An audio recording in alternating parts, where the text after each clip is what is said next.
Going live now. The little bar's filling up. But yeah, Ben's a real nice guy though. I like him. And I was talking to Robert about possibly like doing more collaboration in the future. Good morning, comrades. Ben's a real nice you guy, were listening to we got an echo bad. Robert about Whatever's going on. Good. Well, let me put on. Good morning, comrades. You are listening to Good Morning Comrade. It's a Thursday show. You can also catch us live streaming on youtube.com on Wednesday nights. I think we should probably schedule a regular time for these, but we'll get to that. All the people who are like the real diehard comrade. Yeah. And I was going to say the people that I listen to are just like, when it's out, it's out. Yeah. I don't want to hear about it. So it's like, I feel we're okay. It's good to be respectful of our audience, but also like, this isn't our like full-time job. No, of course. But I mean, if you'd like to make it our full-time job, please throw us a couple bucks on Patreon. Yeah, goodmorningcomrade.com. I'm sorry, patreon.com/goodmorningcomrade. You can give us we're actually revamping the Patreon setup. We are out to an artist about getting the koozies designed. Yeah. We gotta see if we can get a price. I love a koozie. I live for a koozie. Yeah, koozies are good. And Honey Bun, you sound like you're in a bathroom. Not. Wait, right. Okay. Can you guys hear me? Yeah, we can hear you. We can hear you fine. You're just like, you're in like outer space. You're echoing. We need to get you a Jersey mic. I know. I actually probably should get one. Mm-hmm. I'd be living here now, so. It's probably just I'm sorry. I forgot you don't have a mic. That's right. Yeah. Yeah, my bad. Never mind. We'll get you a mic up in Jersey. Get like a Yeti or something. We'll figure it out. But anyway. Fine. We're gonna make you sound great. You look great, and we're gonna make you sound great. How about that? Thanks. I could bring you one. You totally should. Yeah, I'll just pick one up at Best Guess or whatever. Yeah, but I mean, we should probably talk about this offline. It's fine. It's all content. Yeah. It's all content. Anyway, people like this kind of stuff. Anyway, do they? They do. I do. Okay. Feel like you're hanging out with us. Mm-hmm. So anyway, yeah, good morning. Grab yourself a glass of wine. Join us. Jeff's never going to be able to talk. Good morning, comrade. Is where you get all the information. Patreon.com/Good Morning Comrade. We're going to hopefully get those koozies up pretty soon. Special extra content also coming soon. I promise we are halfway to our goal of subscribers. And who knows? The world is our oyster when we can actually get the ball rolling and get this thing kind of kicking off. Quick note, I was on Ben Yudishin's stream on Popular Front and on his podcast. We talked a little bit about the passing of Michael Brooks. 2 hours we talked about that guy, which is wild. So anyway, what's up with y'all?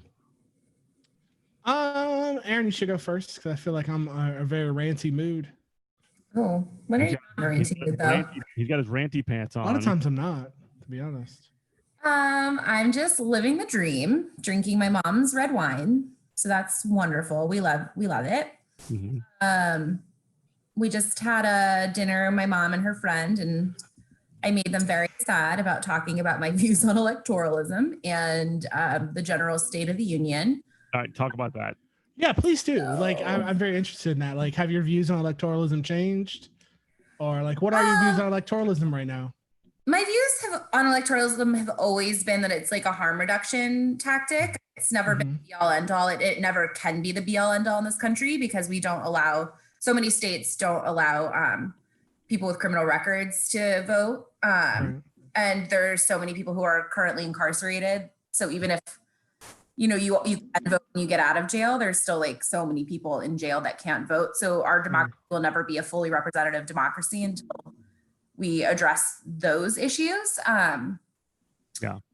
So yeah, but my mom said she's a lovely person. She's actually a federal judge in New Jersey, and she's a very great, wonderful human. Just tends more towards the liberal than the left. She married us.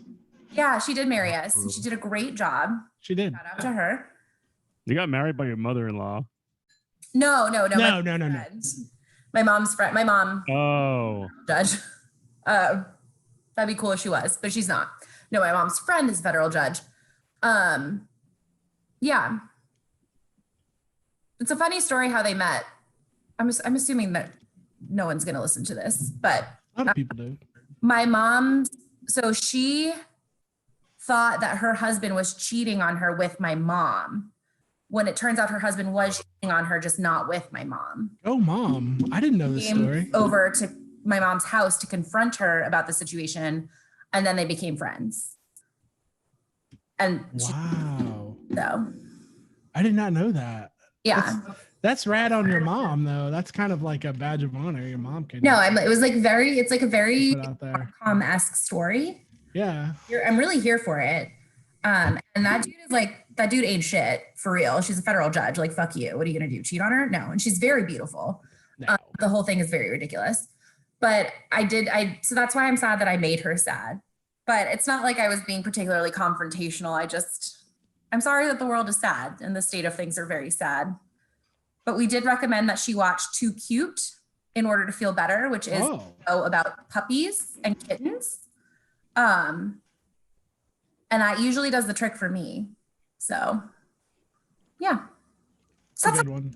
How are you guys doing? Pretty good. I mean, I wanted to kind of expand on the electoralism thing because, like, I posted on my personal Facebook today. I was like, "Hey guys, I guess I was wrong. Electoralism, elections do matter," because I posted that Krasner, the DA in Philadelphia, said that if Trump sends federal troops to federal agents, secret police to Philadelphia, and they break the law, then the Krasner will have the Philadelphia police arrest them on the spot. And I thought that was pretty awesome. And I was like, hey, so elections do matter. I should caveat. I do think local elections are super important. I just don't think on the federal, and even like on the, basically from your senator up. So I guess there's only a few other, but I don't think it really matters. Like, I do think you have a lot of sway with your House of Representatives candidates. Mm-hmm. You have a ton of sway when it comes to like your local candidates, because a lot less money is spent in those races. But I do think, especially in like off election, so like on non-presidential election years, the turnout is so low. So this idea that like, oh, we have a representative democracy, it's like we don't. Even when good people get voted in, it's not because they were voted in like with the power of the people. It's just because more good people decided to vote than not. Well, even in presidential election years, like turnouts usually maybe 50% on a good year, but it's usually that.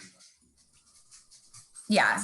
Like, honestly, and this feels more authoritarian than I necessarily am willing to be, but like, I don't mind an Australian system where you're like, you have to vote.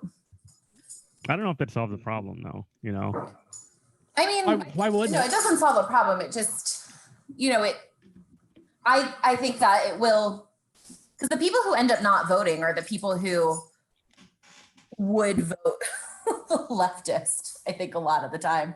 Yeah, potentially. So, Why wouldn't you think it would solve the problem, Jeff? I think it would cause more problems in the sense that, like, what would happen if people choose not to vote, even in that situation, which will inevitably happen. Like, what state apparatus is there that you can use to coerce people to vote? Now, let me be clear. I'm not necessarily against it conceptually speaking. I just don't see how it comes together. I think go ahead. I'm sorry. Insofar as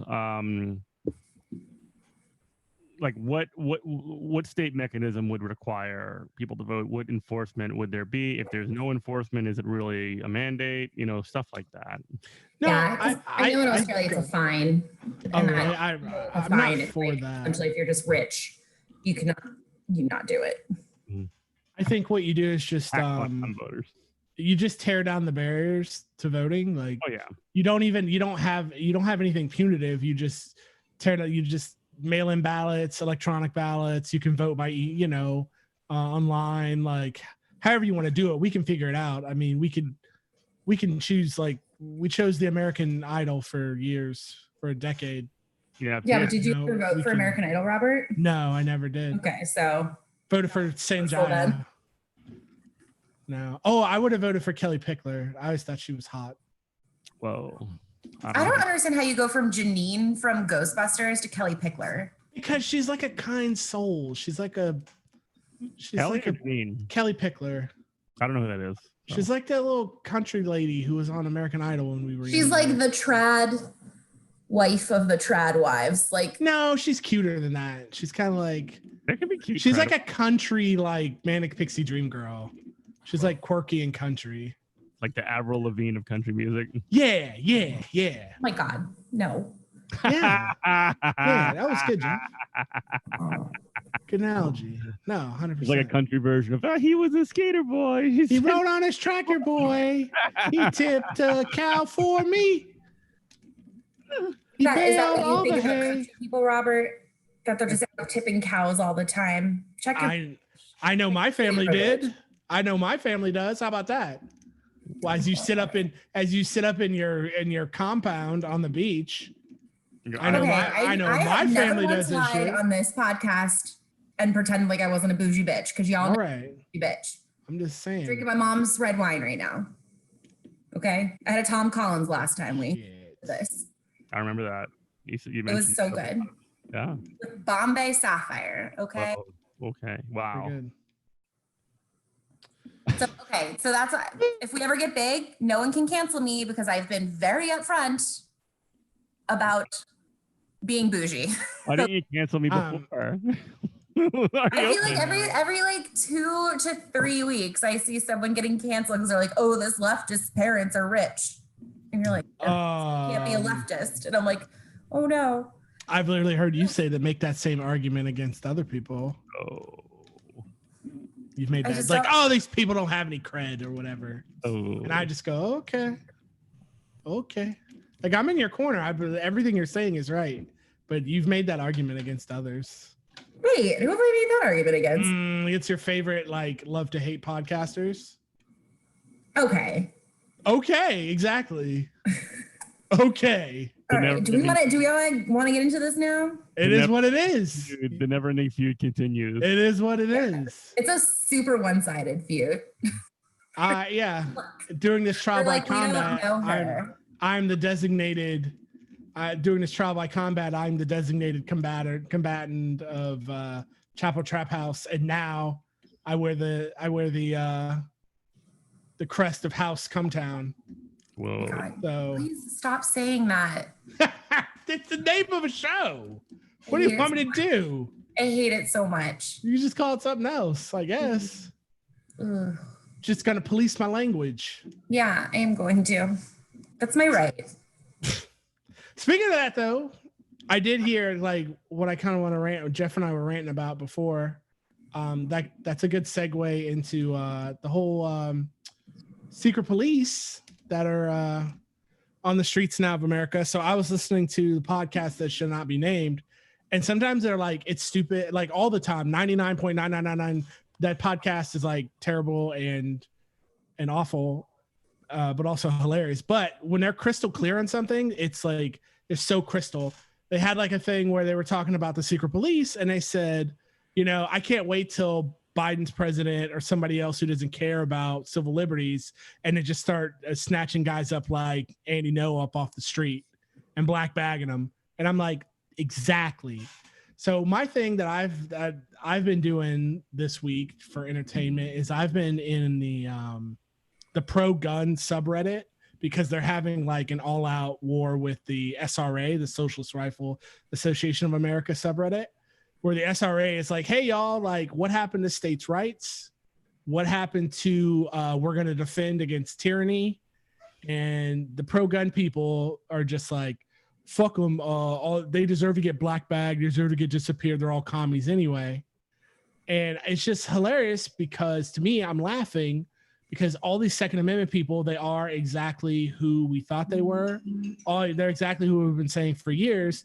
They're just like Cool Ranch Dorito light racists who want to play with their guns. Why are you bringing Doritos into this? Because that's like the Dorito light. Yeah, Cool Ranch Dorito flavored racism. I'm a Cooler Ranch or a Nacho Teasier. I want more, not less. They got the dust now. You know, they put the dust on there. The hot dust, the hot Cheeto and lime dust. You can get that on your Doritos now, dude. Yeah, you're basically trying to make fake Takis. No, I eat that all. Yeah, that's what they're trying to do. They're scared by that Taki energy. Frito-Lay is for real.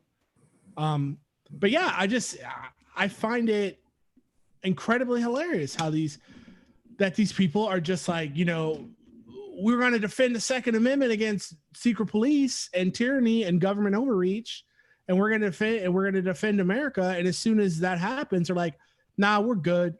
We got our fascists in charge. All the libertarians who were talking about states' rights, who were talking all that noise for a good, since I was like, for like 20 years now, when like libertarianism became kind of a household word in the political sphere, have all disappeared in the ether. They've all traded in their Gadsden flags for MAGA hats. And but the first libertarian was Thomas Jefferson, actually. Fuck out of here with that shit. Alexander Hamilton. But yeah, that's where we're at. And it's just hilarious. It's if you want to entertain yourself, go to the pro gun subreddit and just listen to these clowns, because they literally act like Trump is going to declare himself dictator, be president forever. And the things that the actual left has railed about, the left is screaming bloody murder when Obama was the actual left, not progressives, not even, you know, not liberals, but socialists, anarchists, and communists have been railing about. It's like Obama's, you know, re-upping the Patriot Act. Obama was the first one to put kids in cages. All these things have been locked in by liberals. Trump is now flexing them, making them normalized. When he's not president anymore, if Joe Biden wins, what do you think is going to happen? Who do you think they're going to go after? They're going to go after all these people looking for, no, they're going to have to make a show. Mm-hmm. They're going to make a show of like right wingers and go after like something like the Applebee's, you know, Western Sizzling protest, you know, when they all showed up with their ARs and demanded to get unlimited, all you can eat taquitos. Mm-hmm. Do you remember like when Obama was president? Anymore. Do you remember when Obama was president and like people just like hung nooses up in their trees like all the time? Yeah, I do. So like, I don't know. That just doesn't feel like something.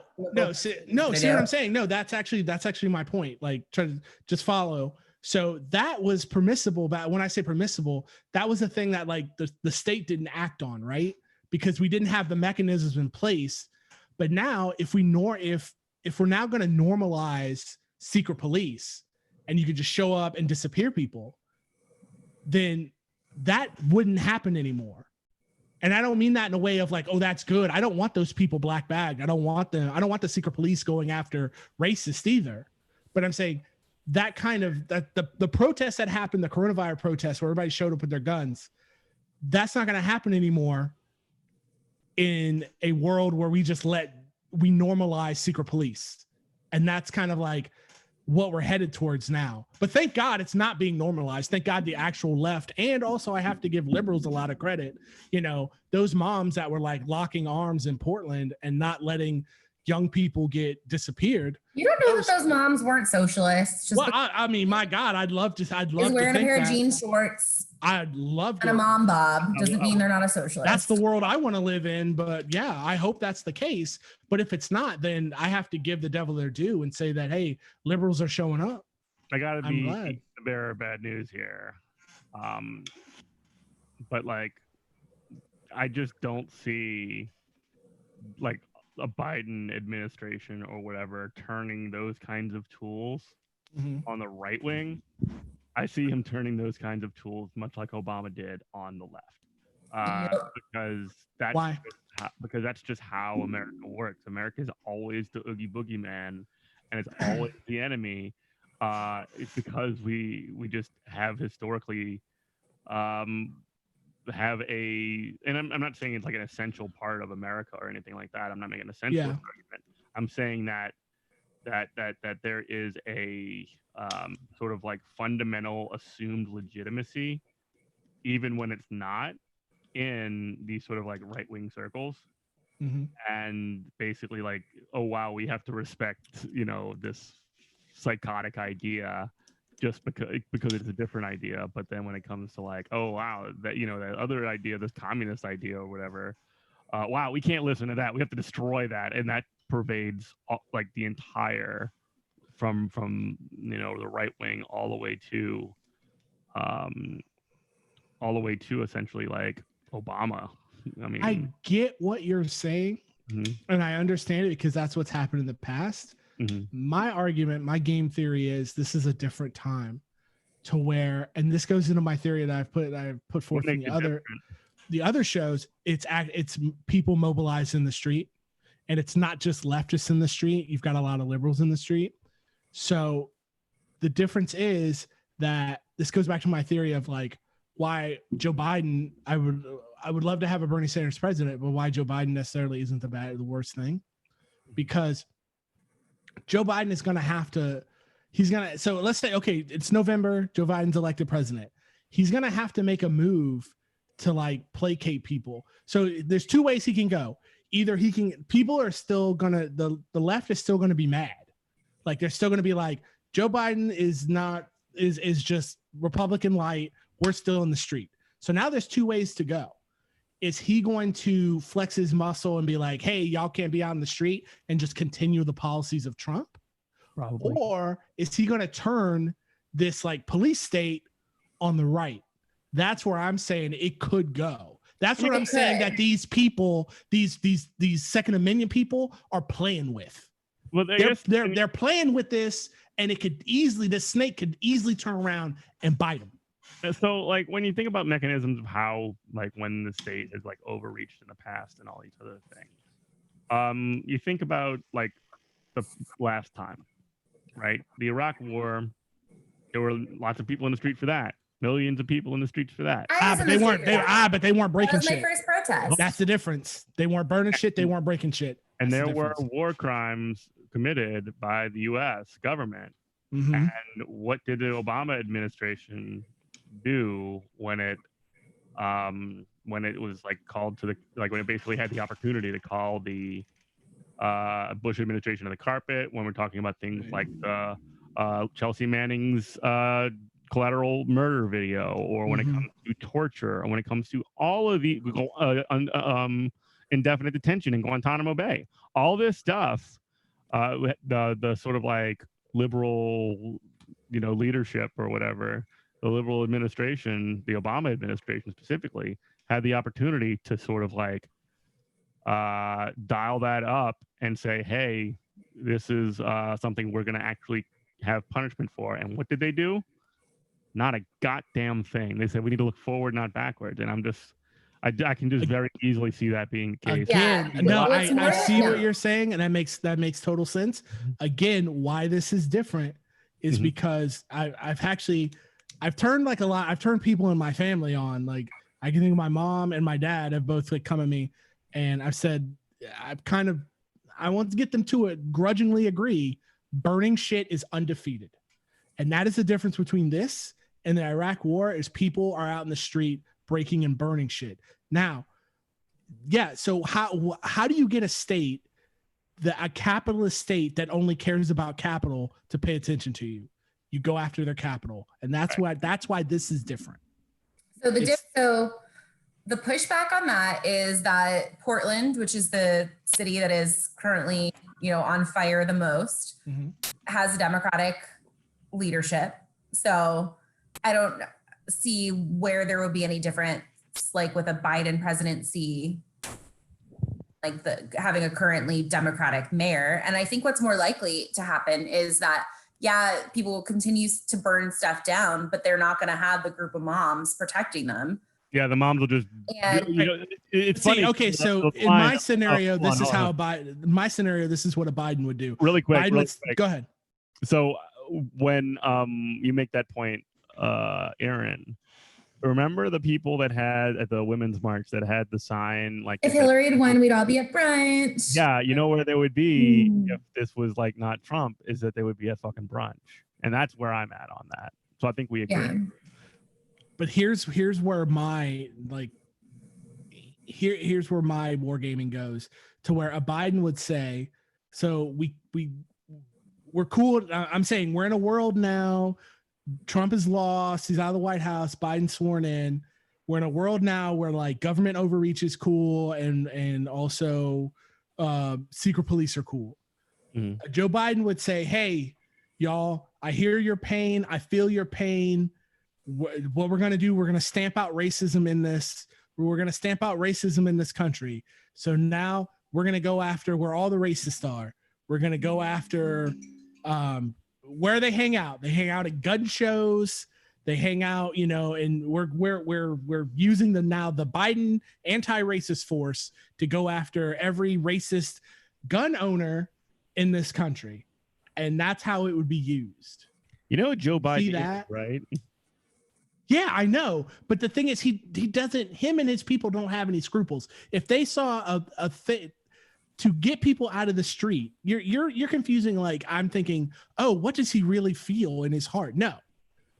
How could you like seize power, get people on your side, and also who are the people that you'd most want to put upon? Okay, he's on his side, like by nature of not being Trump.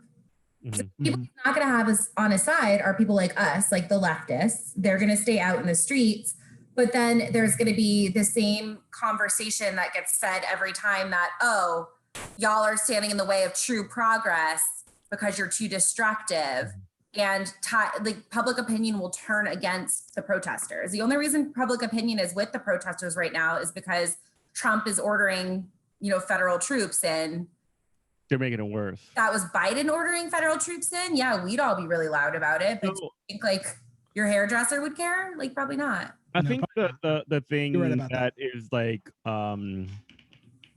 indicative of where Biden is going to be pushing, like who he's going to be actually pandering to, is all of history when he's always kind of pandered to Republicans and like the center or John Kasich is going to be speaking at the fucking DNC. Yeah. Like fucking crazy. At the same time, like the motherfucking architects of the Iraq War in this like Lincoln Project or whatever the hell that's running, like spending just boatloads of money on ads that are just dumping on Trump to get Biden over. That's where Biden, I think, is going to go more than anywhere else. And do you know what's going to happen like under a Biden presidency is he's going to be like, oh, unions are sexist because there's not enough women union stewards. So we're just going to use all of the federal power to disband unions. And like, yes, queen, like that is what's going to happen. They're going to take like the most shallow possible thing and they're going to be like, oh, we need to get rid of these like deeper things. But who would you, after all this, what I'm saying is who would you scapegoat in this situation? Like if I was him, I would scapegoat, you'd go after poor working class white people who are conservatives. He's going to scapegoat the left because that's the permanent boogeyman. Yeah. I guess we're going to see. Because the poor working class white people don't actually have any power. So like that's why I'm saying that's who he goes after. I understand that. So like it's easy to neither does the left. Neither does the left right now. I mean, I would disagree with that because so would I. Like leftists right now are burning shit to the ground. And that's not power. Yes, it is. I mean, it's not power, but it's power. It's just enough as power as a vote. It's not political true, power. Like it's not like institutional power, but it's you're getting noticed. You've woken the bear. It's attention, but I mean, what does attention get you if you don't get your policies implemented? A lot. Well, yeah, no, I mean, that's why we work to get our policies implemented. Like when the city of Minneapolis goes, we're going to abolish the police department. That's because shit got burned down. Now, after they've said that, people of Minneapolis have to hold their feet to the fire and drag them every step of the way to make sure that happens. But that ball does not even get rolling without that target going up in flames. No, I agree with that. And I'm not saying like don't burn the target. I'm just saying that like the way that Biden is going to operate is not going to be different than most of the presidents that have done since the sort of like neoliberal consensus was consolidated with Jimmy Carter. Number two, yeah, I don't want to confuse the idea of direct action, which would include, the burning of the target and all this other stuff, with political power either. That's something that gets attention, which is not nothing. But if that attention doesn't lead or doesn't create an on-ramp, which I'm not convinced it does, if it, and I'm not saying don't do it, but if it doesn't, if you're burning a target just to burn the target, and just because it gets you attention, good for you. But I mean, like, that's not going to make anything better.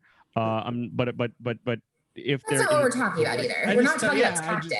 It's talking about like who's going to be who he goes after, and well, he's going to go whoever burns whatever.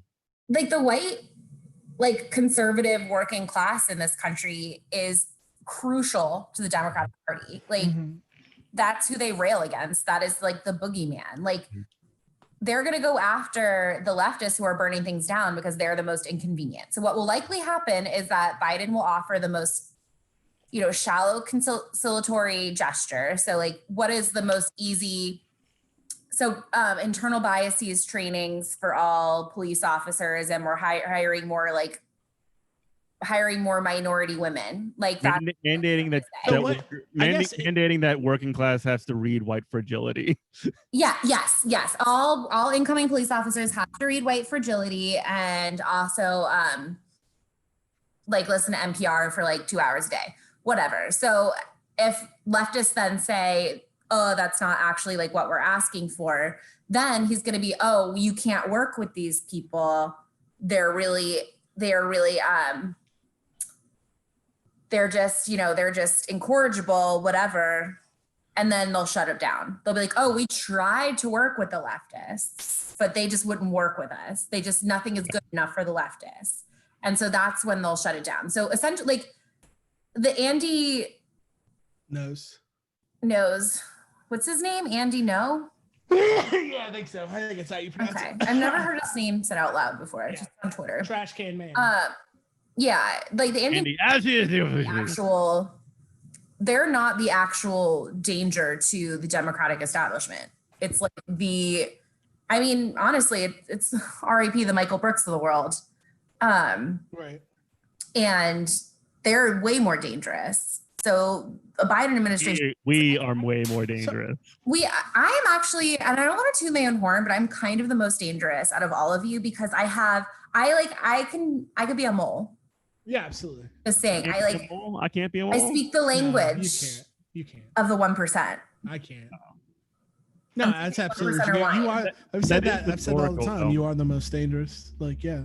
That is, to a sense, historical. And I was talking a little bit about this with Ben earlier today too, in the sense that this was off air, but if you look at most of revolutionary history, and I'm not saying this is necessarily you, but the people that can speak the language and that can operate in the sort of theater of ruling political top level political institutions are generally class traitors from the ruling class, and that they're instrumental. I am a class traitor. They're instrumental in every revolution. If you look at if you go back to the French Revolution, for example, there was multiple nobles that broke off from the leadership because they were two different classes. They were old sword military nobles who had been around since the time immemorial, and then there was a new sort of merchant class that sort of purchased their way up into there, and they wanted to flip over everything. I mean, the French Revolution was basically a capitalist revolution, right? Yeah, that's not the greatest. I'm being real pedantic right now. That's not a good example because the people who survived, those people that you're talking about that survived the French Revolution, it was ironically the least radical people because they didn't get consumed by the terror. Well, they weren't radical either, though. They were the ones that wanted their own interests, their own class-based interests to be represented. Oh, okay. And when they didn't, or when they got what they wanted, they were like, oh wow, the sans-culottes are marching in the streets. Hold on a second, let's start chopping off heads. No, I get you. Then that makes you're right. Then Okay, so to put a cap on this, I mean, you can still keep talking about it. I just like for my own sake, I want to be very clear. So what's in my head, the situation I'm talking about, we've now opened the Pandora's box of secret police. And let's say like that doesn't get pushed back in. That's just another like post 9/11 thing that now we're dealing with. We're now dealing with fascism. So what you're saying is Biden wins, Trump loses. Poor right wingers are pissed off, or even petite bourgeoisie right wingers are pissed off that now Biden's going to be president. They show up in mass somewhere with ARs, and you're telling me that this newly formed police state is just going to let the Boogaloo Boys just ride? Do you think they're going to show up about Biden though? Yeah, they're going to show up about Biden. I think they're going to go home. They showed up about fucking unlimited fucking dirty margaritas and shit. They'll show up about this. Because Trump will say it's fucking rigged. Trump will be like, the election was rigged. It was mail-in voting by the Chinese. Fucking Biden's not legitimate. Blah blah blah. And the people go, yeah. And you're saying this newly formed, not newly formed. That's not the right word. But this newly normalized fucking secret police force is just gonna let them ride and just be like, go right ahead, boys. And for Biden to show that he is now president, he's not gonna allow them to like black bag them. I think they're gonna go home. I really do. Right. I think they're gonna mostly go home. They won't really. They won't. If they do kind of do any bullshit, it'll be like around monuments and stuff like they had done in the past, and nothing's gonna happen to them. Like nothing is gonna happen to these people. I don't think so. I don't think the state's gonna do anything to them. Are Jeff and I the cynical ones in this episode? And no, I think so. So I mean, what you're telling me is like, and I mean this for real. Like we're having a conversation. And you've convinced me of at least your premise. Mm-hmm. So what you're telling me is these phony Second Amendment blowhards are actually right. Like they're by like standing their ground and going fuck it. Like no, fuck it. That's ironic. I said stand your ground, but to be like fuck them. Let the secret police run wild. They're never gonna touch me. Yeah. They are. Yeah, right. they're 100% correct. Okay. They're not the target. Okay. The only people who like had any actual skin in the game in that group, maybe that strengthens your argument, Robert, because I'm thinking about like the Clive and Bundys of the world, because like most of those people talk such a big game because they know that they're never going to actually have to. That happened under Obama too. I know. Right. Nothing can happen to them. I mean, did they all die? No. They were allowed to just walk out like freely. Oh, okay. They killed some people though, right? No, they didn't kill anybody. They just took over I think they killed a federal agent. They took over the owl. Yeah, I think they killed like 2 people. Oh, really? Ooh, I think they killed like a federal agent or 2. But that's what like the reasonable, like that's like what the reasonable gun people are saying. It's like, hey, like y'all were totally against the feds when like this fucking owl preserve got taken over, and now you're like, oh, we should definitely have secret police. Like, what the fuck happened to y'all? No, and what happened to y'all is you got your strong man. That's what happened. Yeah. So I think my best in there. And I'm gonna be done. The only thing I what I really hope, and this is cynical as shit, that comes out of the situation is that like we're not normalizing secret police. We don't have that shit. The left still stays angry. We stay in the street. We street plus electoralism means progress. And like this was fascism's best chance at like taking hold of this country. And thank God it was a dum-dum like Donald Trump and not like an actual like. I mean, there's 6 more months left. I know. Trump presidency. So like, let's not count our little chickens. I don't know if Trump losing is like the end of fascism either. Like maybe I'm more cynical than any of y'all. It might kick it down the road for a bit. I'm not even convinced of that.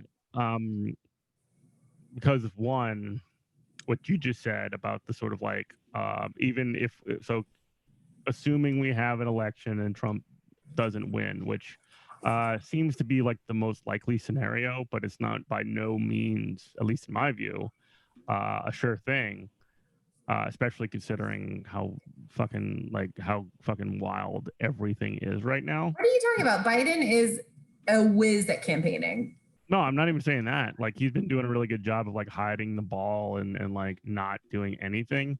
But like, even if all of that stuff happens, to say that we have a normal election and say it goes through in the middle of a pandemic and all this other fucking shit, the idea that Trump or followers of Trump can say, well, we got screwed because of all of these sort of provisions, or because of X, Y, or Z excuse, would not embolden this sort of like, aggrievement that is the basis of that kind of that even like vein of politics.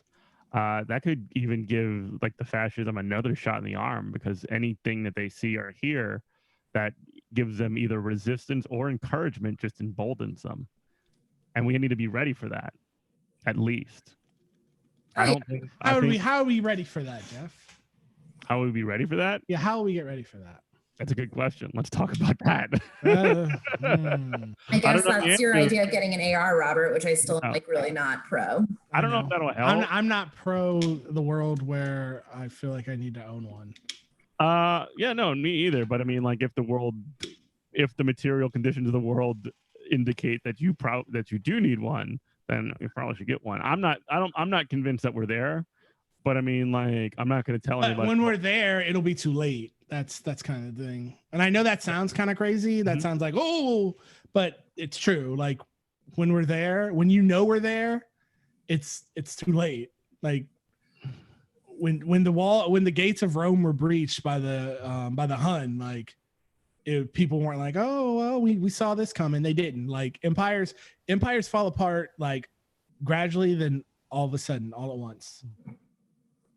That's just that. You want to talk about past things? You want to talk about history? That's history. That's also debatable, but what do you mean? That's how it happens. I mean, if you want to get into Roman history, I mean, I am very. There were signs, but the Roman Empire was still the Roman Empire. It had contracted. Yes. The fiat currency, the money was starting to become worthless, but the Roman Empire was still Rome, and the sun never set on that empire until that gate was cracked, and it was all over. So that's the debatable part, right? When did Rome even end, if that's the question? I mean, if we're talking about the actual physical part of like no more Roman Empire, like for realsies, like, then it would be when the Huns came over. They came over the wall. But if you want to talk about, and I think what you're trying to say is like, when did like being a Roman citizen not mean being a Roman citizen anymore? When you did not have the protection of Rome? Like, that is debatable. Depends like, on if I'm a Roman citizen and I live in North Africa. Yeah. And when does it when did they stop saying, man, fuck what they got going on in Italy? I don't give a fuck about that. Like that you could say is the end of the empire. I get what you're saying. Or if the Vandals like block you. But I mean, like, even then, like, there was the like after the what we think of as the end of the Roman Empire, when the Ostrogoths sort of like shuffled off the last emperor. In the West, there was still the Roman Empire in the East in Constantinople, right? And that lasted another 1,000 years. Right. So like, it's sort of like relevant, y'all. Just What's really. That? I'm glad we're keeping it relevant. This is relevant. Like, it's. I mean, okay. So another great example is like the Berlin Wall. The Berlin Wall was this like impenetrable thing. Was a moment. That was a moment. That was exactly until somebody said, "Fuck this wall," and the guy guarding it said, "You know what?" He said, "Yeah, fuck it. Fuck it. Come on." He said, "Fuck that wall." Yeah, that's a different thing. That's a different thing. But I'm saying it was impenetrable. It was inevitable, and it was impenetrable until the second it wasn't. Mm-hmm. It's impossible until it's inevitable. Mm-hmm. I don't know. I'm just sitting here watching my literal adorable dog tear apart this stuffed animal, a real creature, and I just, the world it's a tough place. He's a good boy. Nature is cruel. Nature will murder you. I don't mean to be so pedantic about Rome, but like, I definitely do. Do you not mean to be pedantic about Rome? Because it feels like you kind of mean to be. I do kind of live for that. Yeah. Mr. Pedantic, Mr. Mhm. I'm a pet ant. Roams a lot. Romy boy. Romy boy. Jim Rome here. Clones. I miss when he was funny. Never? He was funny? You thought he was funny? I did. When he would just go off. Like he would just go on these long extended rants and like tap his pen against the desk. Mm-hmm. God, that was good. That was good times. Like that was one of the better radio shows I used to listen to. I used to listen to it a lot, and I never ever like thought that he was being real. Like I always just thought it was a character. You know what I mean? I mean, it kind of is though. It's kind of the combination of both. Mm-hmm. I used to listen to a lot of like that was probably the best talk radio I listened to. I used to listen to like Glenn Beck when he was syndicated. Absolute shock. He was fucking so terrible. Uh-huh. It was so terrible. Oh God. What else I used to listen to? I think we had this convo. I used to listen to a guy named Gary Spivey, who was a psychic in Tampa, who had a huge big silver afro head. God. I really do miss AM talk radio. That's why like I get really sad about our local AM scene. Like it's so bad. Like I was texting Aaron today. We were talking about that Jeff Coulier, like his show on our local station is like our local. We've talked about him on the show. He's our local right winger. It's not even entertaining. It's so cringy, and yeah, it's not entertaining at all because he takes these like he's not talented. He's not exactly good at anything. He's just like, wow, looks like okay, read him. I mean, I actually take a different stance on him. I actually pity him. I actually feel bad for him. He blocked us on Twitter, which was very unfortunate. Yeah, because you kept all of his. I was the only person talking to him. Nobody else talks to that guy. Like on a Twitter, he should be happy that somebody wanted to keep him company online. Nobody likes that fucking guy. But yeah, his callers. If you listen to his call, like people call in and they say the dumbest shit. It's just like, damn. It's like a bunch of Q people call. Yeah, they're like, someone's like, well, the coronavirus is actually, it's actually they're using the underground tunnels at Disney World to spread it because it's just shipping it from Disney World Shanghai to Orlando, and then what they're doing is every time they Tinkerbell sprinkles pixie dust. What that is, that's the actual virus. But the whole thing about that is the coronavirus is not even real. Except that when we want to talk about it's from China, then it's real. It's actually like, 5G. Yeah. And I'm just like, holy fuck. And he'd be like, well, Joe from Lakeview, I don't know about all that, but yeah, Biden is really bad. And you feel bad for him because you can like feel him cringe through the fucking radio. And I'm just like, ooh. And now he has to put up with his like girlfriend, like, because now he has to put up with her and he laughs. Mimi. Yeah, Mimi's like, she'll say something dumb like, you know that Robert E. Lee, his favorite food was black-eyed peas, and that's how you know how much he loved black people, and that's why we should have never took down Lee's Circle. And he'll be like, and it's just like, it's like when Erin gets embarrassed by me and then she puts like her hand on my thigh, kind of like, calm down. Like, you're really cringing me out here. I don't do that. I'm never embarrassed by you. I've done that shit all the time. No, and it's just like, ooh. Instead, you just went to New Jersey. No, that is unrelated, Jeff. Ooh. Fully unrelated. I had a mental breakdown, so I came to New Jersey to deal with it. But I'm nothing but a supportive wife. Okay, I'm the Kim Kardashian to Robert. Nope. Fuck all that. Don't even say that. Yeah, fuck that motherfucker. I'm so tired. I feel about Kanye as you feel about like Come Town. Like, fuck that shit. Fuck Kanye West. I don't want to hear that shit. Well, Kanye is having a full-blown mental health crisis, and everyone should maybe just ignore him. Exactly. Do that. What's going on? Go ahead, Aaron. You're our pop culture What's wrong with Kanye? I want to help him. Kanye's bipolar, and this is not me making that diagnosis. He has been open with it. And I just think culturally, as a nation, we do not have a good understanding of what it means to be mentally ill. Mm-hmm. Like, that's not bipolar, that's narcissism. And I'm like, yeah, grandiosity is like a huge part of bipolar disorder. Right. So I don't really know what to tell everybody. So yeah, let's all cut Kanye a little slack. And it's also really hard to, everyone's like, oh, they should get him help. And I'm like, have you ever tried to do that? Yeah, but it's like, okay, so I don't know. I'm the person you call for help. So just like, let's put that out there. He has so many sycophants, like every other like rich, famous person, so many leeches around him that are just going to ride him until he's broke or does something so crazy 100%. that they can't make any money off of him. So when I hear Kim Kardashian like, hey, cut him some slack, I want to be like, hey, go get your man. Like, go get your man and like, I don't know, go get your man. That's unfair. That's really unfair.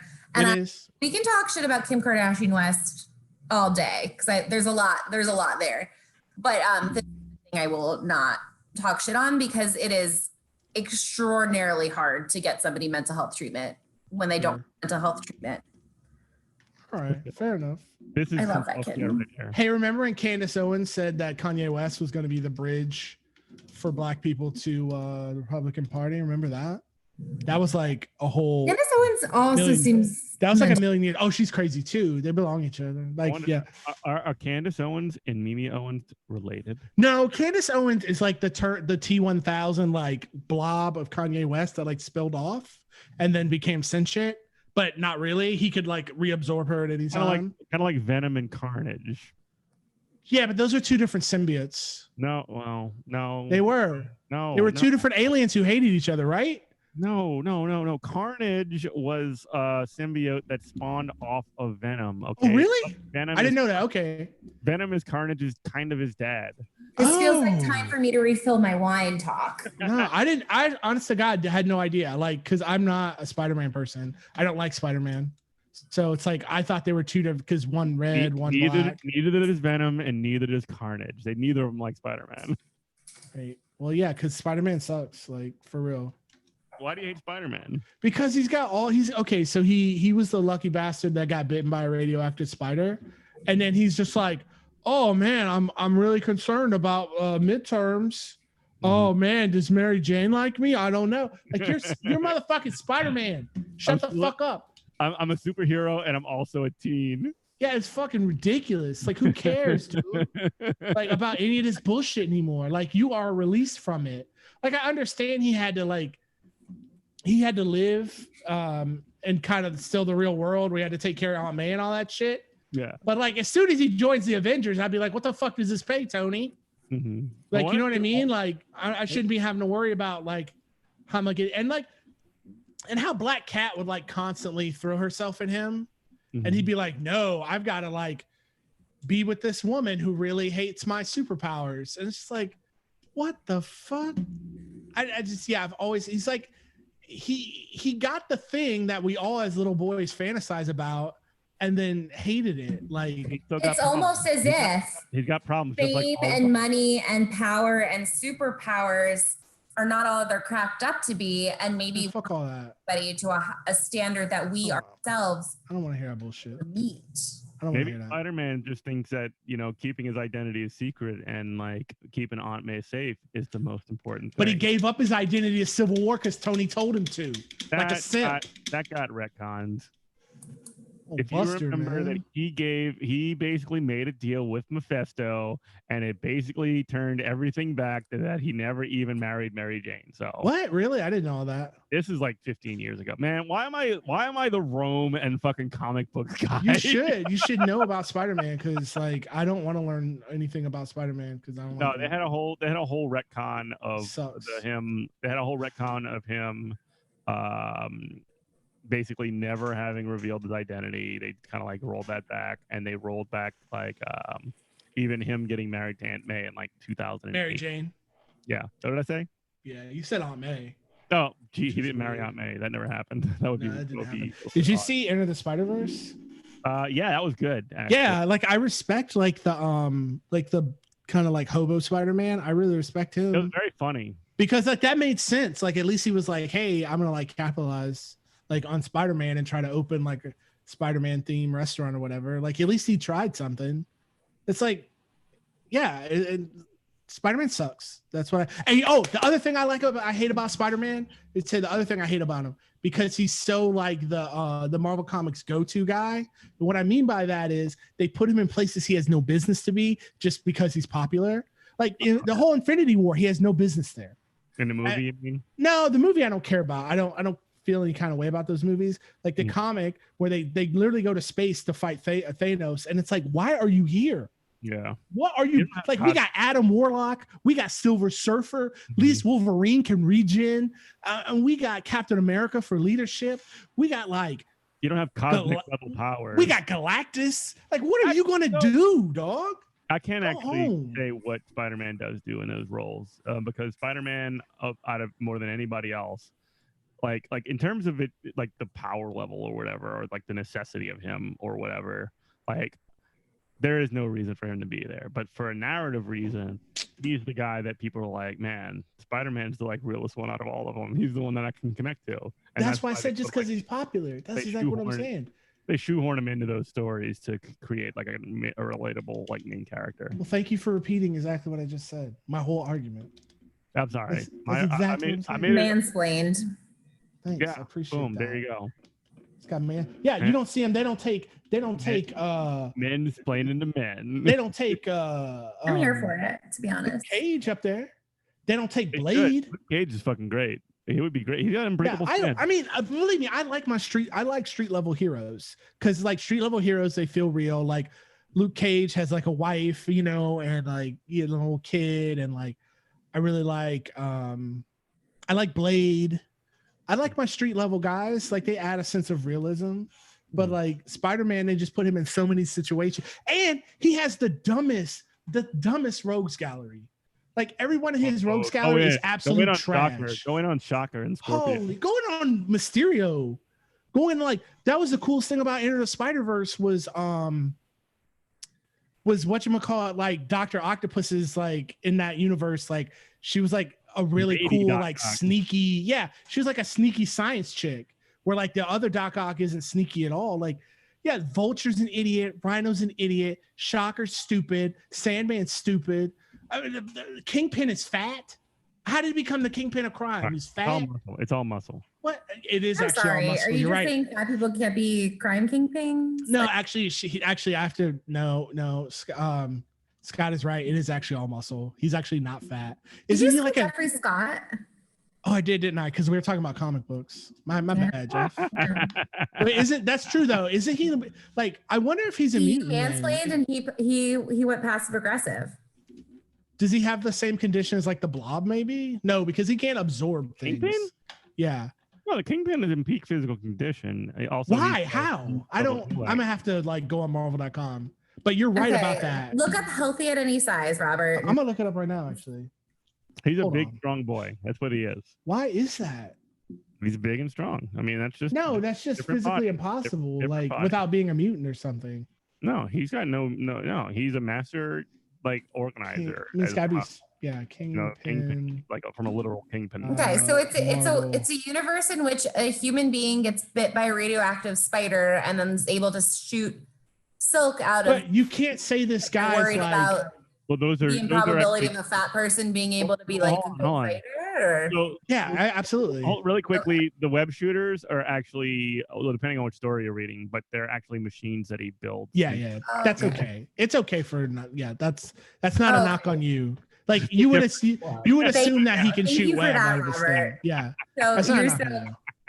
I'm so gracious. All right, skills and abilities. He's incredibly strong and significantly more durable than the average human, possessing remarkable strength concealed by his extremely corpulent appearance.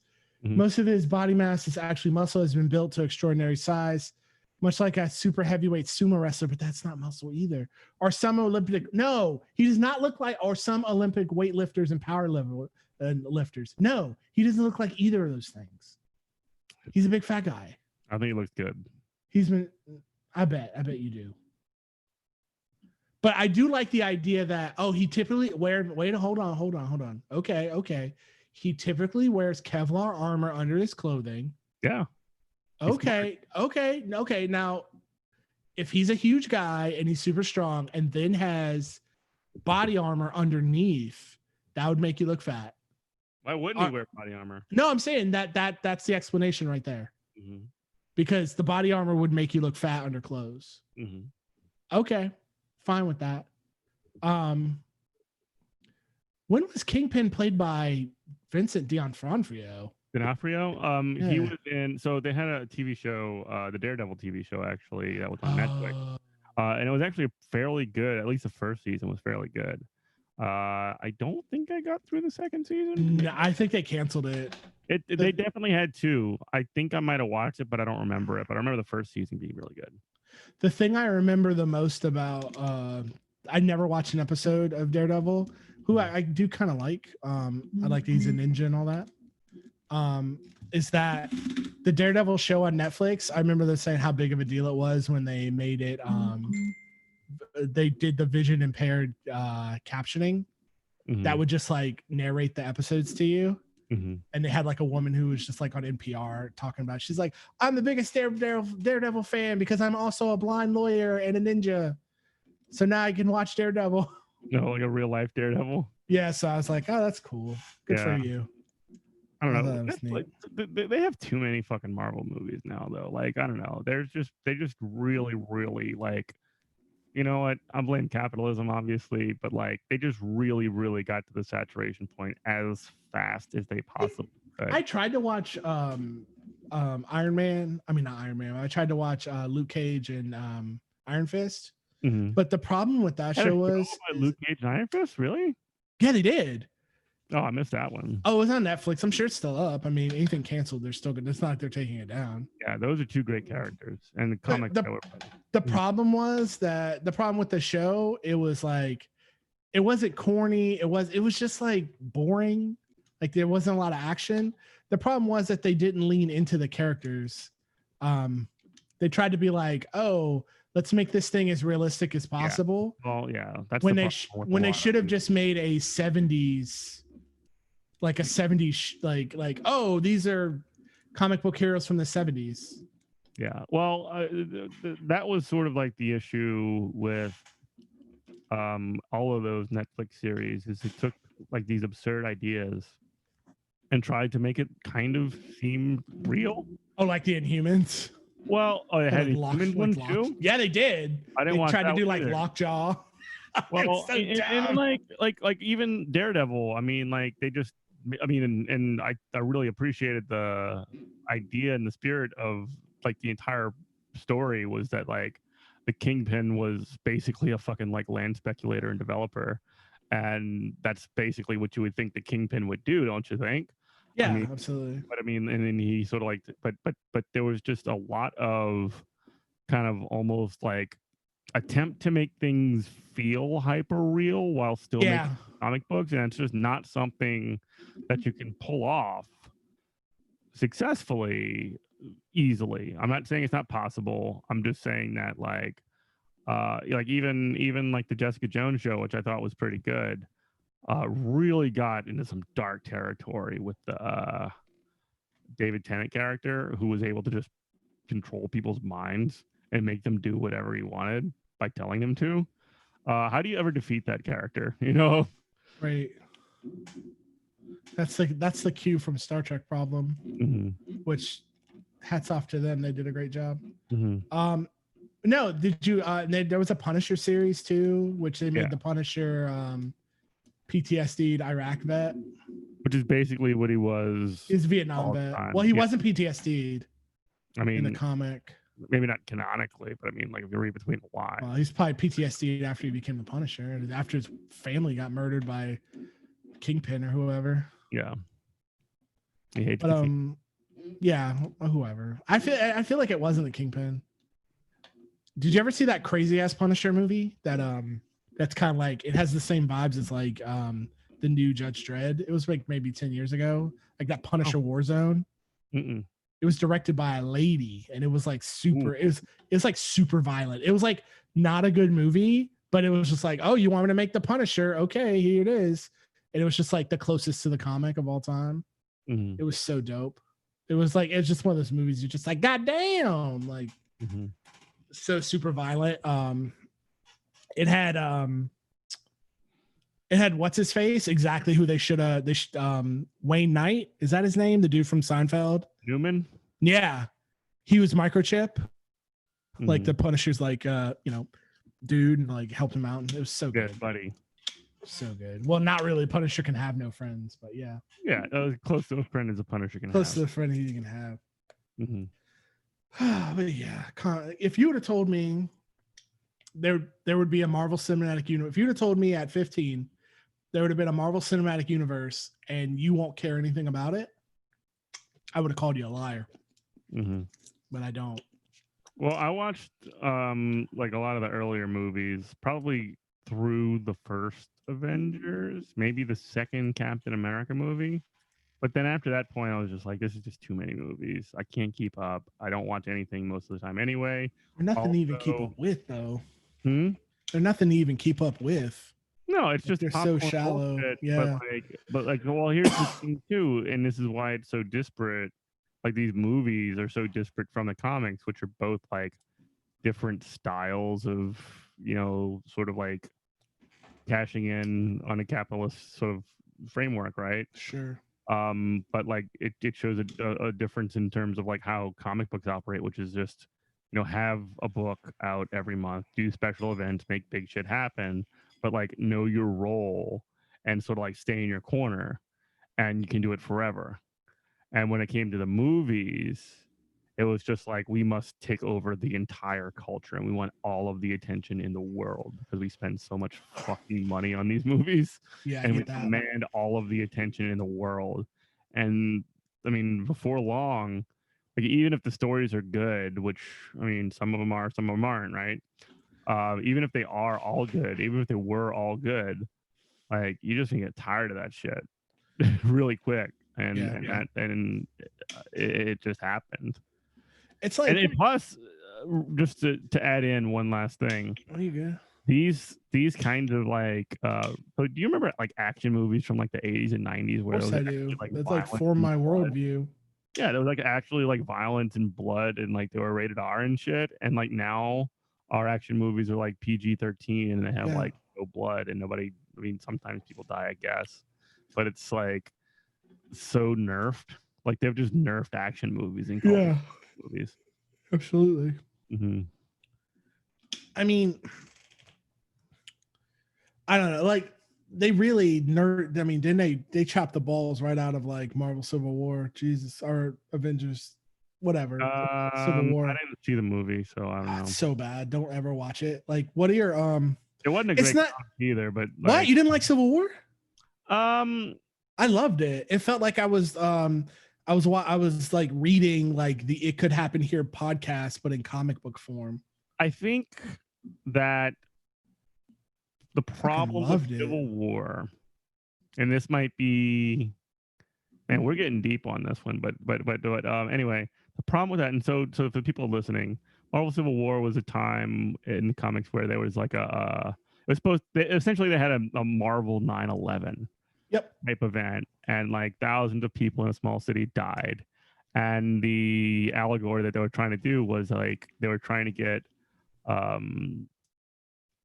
essentially the government had sort of stepped in and said that all the superheroes need to like register with the government, and that was sort of the basis of the conflict. And when it comes to that, like in terms of a premise, I love it. It's great because that was during like the War on Terror. That book was like out in the mid 2000s, right?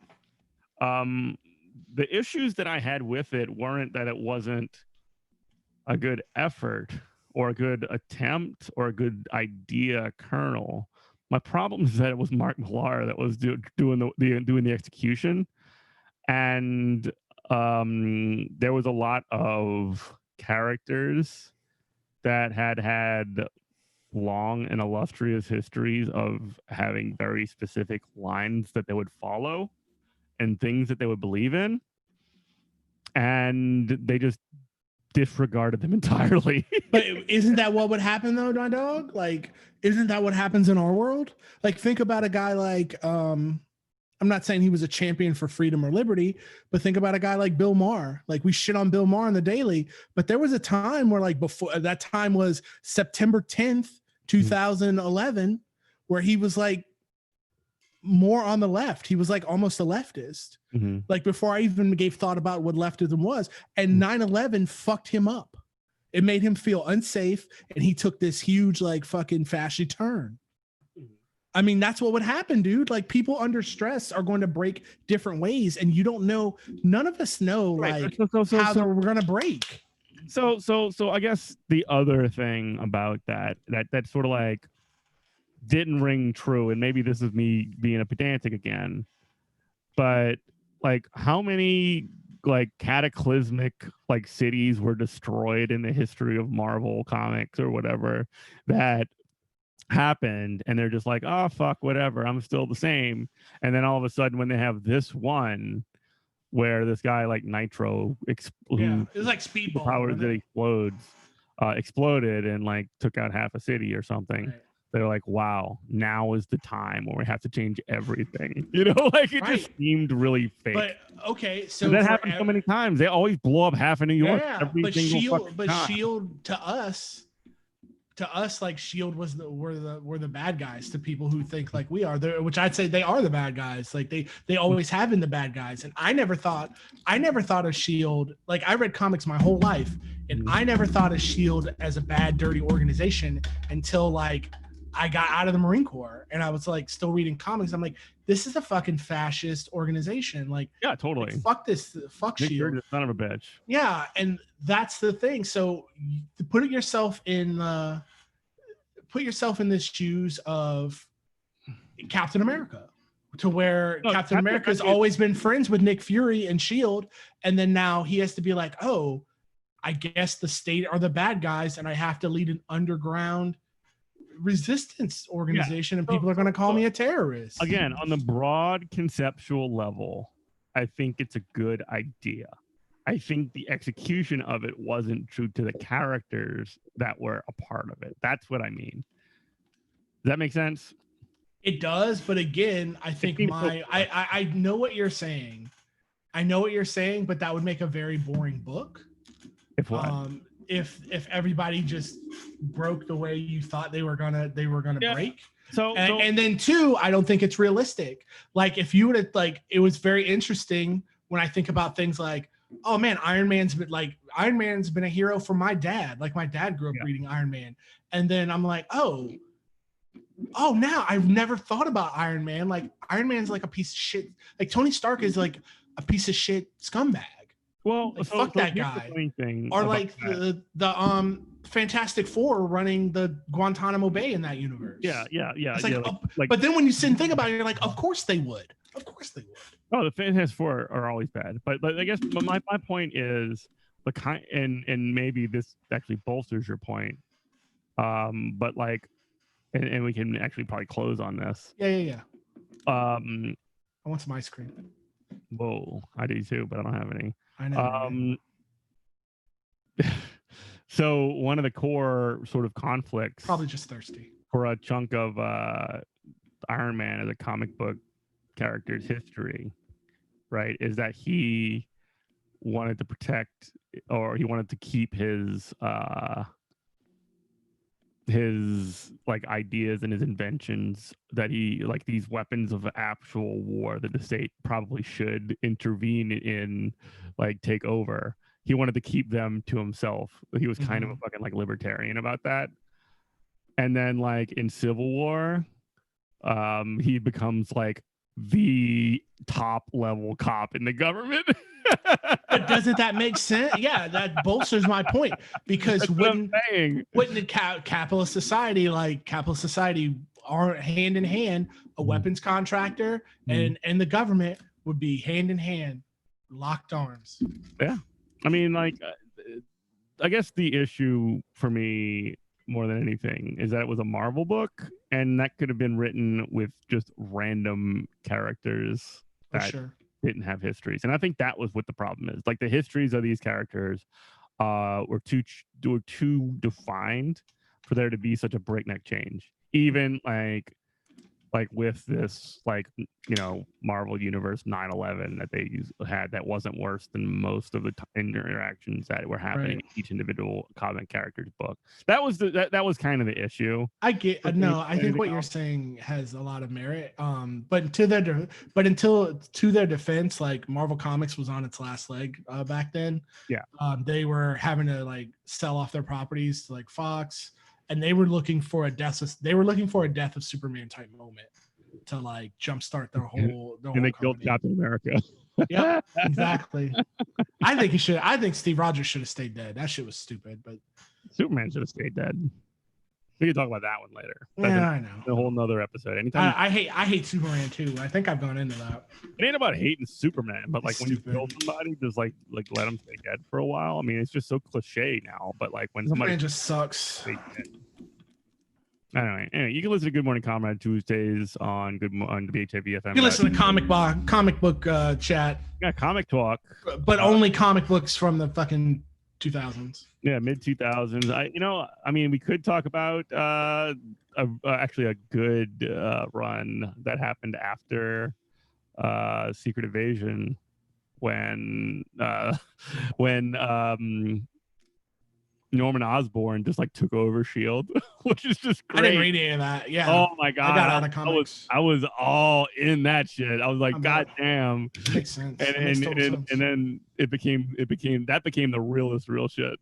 That makes anyway, sense. You can listen to Good Morning Comrade on Tuesdays, WHIV FM at 8 a.m. You can get more information about all of our shit, WHIVFM.org/good-morning-comrade, goodmorningcomrade.com, and you can be a part of contributing to this program. Keep it alive. Give us an opportunity to grow this show by becoming a patron at patreon.com/goodmorningcomrade. Robert, what can we do for people if they become a patron?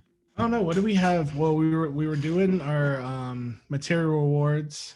I'm what else we got? To our friend. Our friend. I don't want to put pressure on her, but she's yeah. About getting those koozies actually, and we could put in a little bit of money to get those in the front end. But this is us kind of like sinking money into a project that we hope grows, and we would love to have people on board to our show. You can do so for I think it was $5 a month. Yeah. Just patreon.com/good-morning-comrade. We're gonna be doing bonus shows, all that good stuff. Patreon.com, Good Morning Comrade. All right, everybody.